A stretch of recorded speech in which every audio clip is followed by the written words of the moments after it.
தீப மலைக்கு பக்தர்களை அனுமதிப்பீர்களா அனுமதிக்க மாட்டீர்களா என்று ஒரு கேள்வி எழக்கூடும். நம்முடைய மாவட்ட அமைச்சர் அதற்கு முந்திக்கொண்டு மாண்புமிகு தமிழக முதல்வரோடு தொடர்பு கொண்டு அதற்குண்டான ஒரு முயற்சியை மேற்கொண்டு வருகின்றார். கூடிய விரைவில் கமிஷனர் ஜுவாலஜி அண்ட் மைன்ஸ் சார்பில் அதனுடைய தலைவராக இருக்கின்ற சரவணவேல்சாமி அவர்கள் தலைமையிலே நாளைய தினம் 9 பேர் கொண்ட குழு ஆய்வு செய்வதற்கு வருகின்றார்கள்.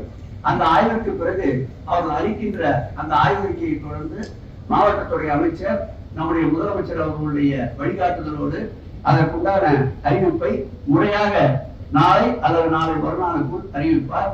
எப்படி இந்த தீப திருவிழா மிகவும் இன்றியமையாததோ அதுபோல் விரும்பத்தகாத சம்பவங்கள் எதுவும் நடைபெறக்கூடாது என்பதும் ஒரு இன்றியமையாத கடமை.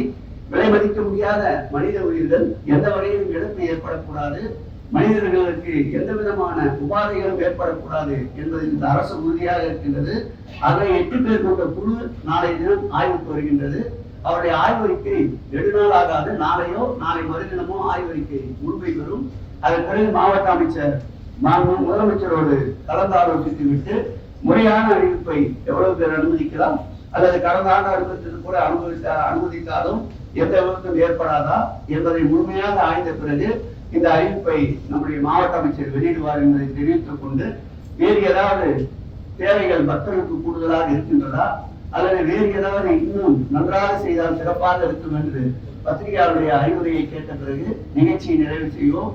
இறுதியாக இந்த மாவட்டத்துடைய பிதாமகன் அருமையன் வேலு அவர்கள் கருத்துக்களை கூறி இந்த ஆய்வுக் கூட்டத்தை நிவர்த்தி செய்வார்.